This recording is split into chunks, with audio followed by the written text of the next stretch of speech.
Hello ಸ್ನೇಹಿತರೆ, welcome back to my channel. ಸ್ನೇಹಿತರೆ, ಇದೊಂದು ಮೋಸ್ಟ್ ರಿಕ್ವೆಸ್ಟೆಡ್ ವಿಡಿಯೋ. ತುಂಬ ಜನ ನನಗೆ ಕಮೆಂಟ್ ಮಾಡಿ ಕೇಳ್ತಿರ್ತಾರೆ, ಮ್ಯಾಮ್ ಹೇರ್ ಡೈ ಅಥವಾ ಹೇರ್ ಕಲರ್ ಬಿಟ್ಟರೆ ತಲೆ ಕೂದಲನ್ನು ಕಪ್ಪಾಗಿಸೋದಕ್ಕೆ ಬೇರೆ ವಿಧಾನ ಇಲ್ವಾ, ಮತ್ತು ನಮಗೆ ಪರ್ಮನೆಂಟ್ ಸೊಲ್ಯೂಷನ್ ಬೇಕು ಅಂತ ತುಂಬ ಜನ ಕಮೆಂಟ್ ಮಾಡಿ ಕೇಳ್ತಿರ್ತಾರೆ. ಸೊ ಯಾಕಿಲ್ಲ ಸ್ನೇಹಿತರೆ, ಇದೆ.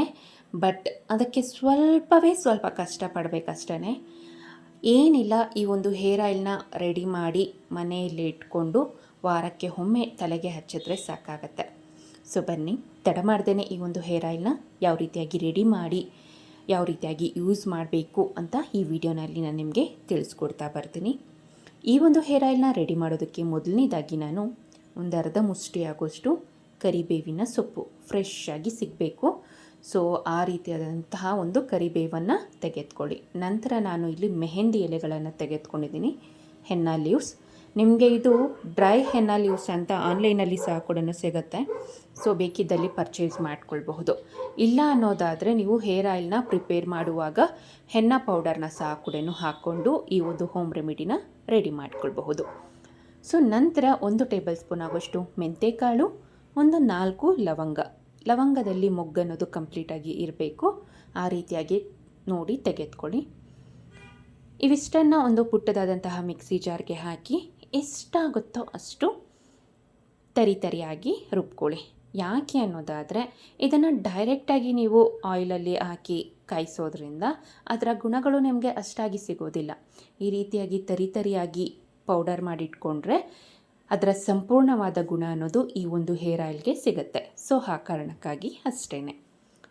ಸೊ ನಂತರ ನಾನು ಒಂದು ಪುಟ್ಟದಾದಂತಹ ಬಾಣಲಿಗೆ ರೆಡಿ ಮಾಡಿಟ್ಕೊಂಡಿರುವಂತಹ ಪೌಡರ್ನ ಹಾಕ್ಕೊಂಡಿದ್ದೀನಿ.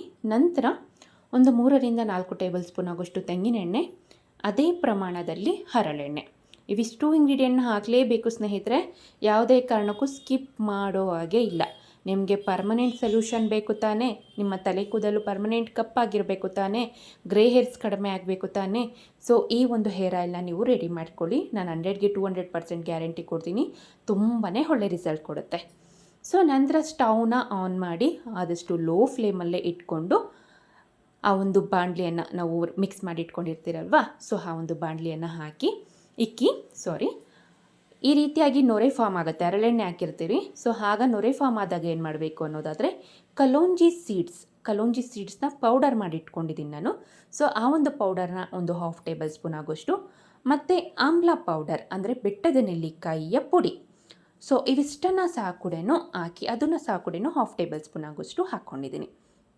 ಹಾಕಿದ ನಂತರ ಚೆನ್ನಾಗಿ ಈ ರೀತಿಯಾಗಿ ಮಿಕ್ಸ್ ಮಾಡ್ಕೊಳ್ತಾ ಇರಿ.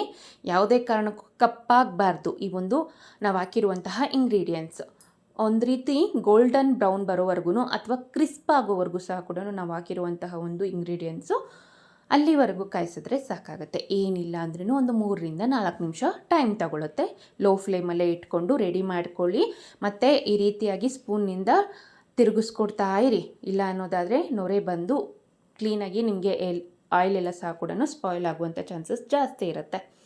ಸೊ ನಂತರ ಏನು ಮಾಡಬೇಕು, ಇದನ್ನು ಶೋಧಿಸ್ಕೊಳ್ಬೇಕಾಗತ್ತೆ. ನಾವಿಲ್ಲಿ ಬಳಸಿರುವಂತಹಷ್ಟು ಇಂಗ್ರೀಡಿಯೆಂಟ್ಸ್ ಸ್ನೇಹಿತರೆ ತಲೆ ಕೂದಲಿನ ಆರೋಗ್ಯಕ್ಕೆ ತುಂಬಾ ಒಳ್ಳೆಯದು, ಮತ್ತು ಮೇಯ್ನಾಗಿ ತಲೆ ಕೂದಲನ್ನು ಕಪ್ಪಾಗಿಸುತ್ತೆ.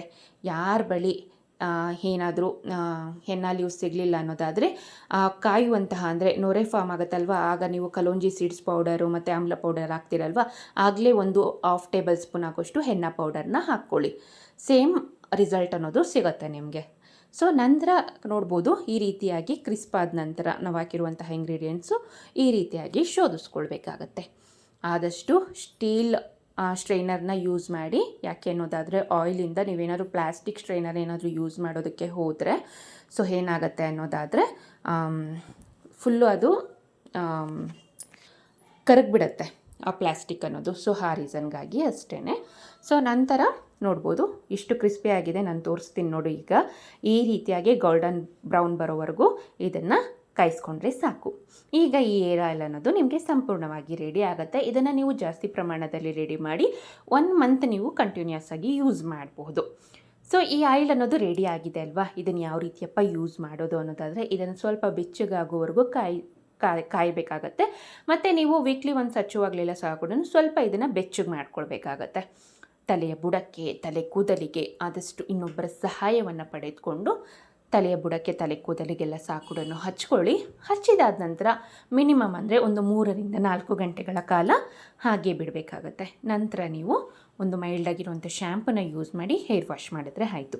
ಸೊ ಇದೇ ರೀತಿಯಾಗಿ ವಾರಕ್ಕೆ ಒಮ್ಮೆ ಈ ಒಂದು ಹೇರ್ ಆಯಿಲ್ನ ನೀವು ತಲೆಗೆ ಹಚ್ಚಿದ್ದೇ ಆದಲ್ಲಿ ನಿಮ್ಮ ತಲೆ ಕೂದಲು ಶಾಶ್ವತವಾಗಿ ಕಪ್ಪಾಗುತ್ತೆ. ಯಾವುದೇ ರೀತಿಯಾದಂತಹ ಹೇರ್ ಡೈ, ಕಲರನ್ನು ಯೂಸ್ ಮಾಡ್ತೇನೆ. ಸೊ ಒಮ್ಮೆ ಯೂಸ್ ಮಾಡಿ ನೋಡಿ ಸ್ನೇಹಿತರೆ, ತುಂಬಾ ಒಳ್ಳೆ ರಿಸಲ್ಟ್ ಕೊಡುತ್ತೆ. ಯೂಸ್ ಮಾಡೋದಕ್ಕಿಂತ ಮುಂಚೆ ಒಮ್ಮೆ ಪ್ಯಾಚ್ ಟೆಸ್ಟ್ನ ಮಾಡಬೇಕು. ಯಾಕೆ ಅನ್ನೋದಾದರೆ ಒಬ್ರೊಬ್ರಿಗೆ ಒಂದೊಂದು ಇಂಗ್ರೀಡಿಯೆಂಟ್ ಅಂದರೆ ಆಗೋದಿಲ್ಲ. ಪ್ಯಾಚ್ ಟೆಸ್ಟ್ನ ಮಾಡಿ ನಂತರ ತಲೆ ಕೂದಲಿಗೆಲ್ಲ ಸಹ ಕೂಡ ಅಪ್ಲೈ ಮಾಡ್ಕೊಳ್ಳಿ.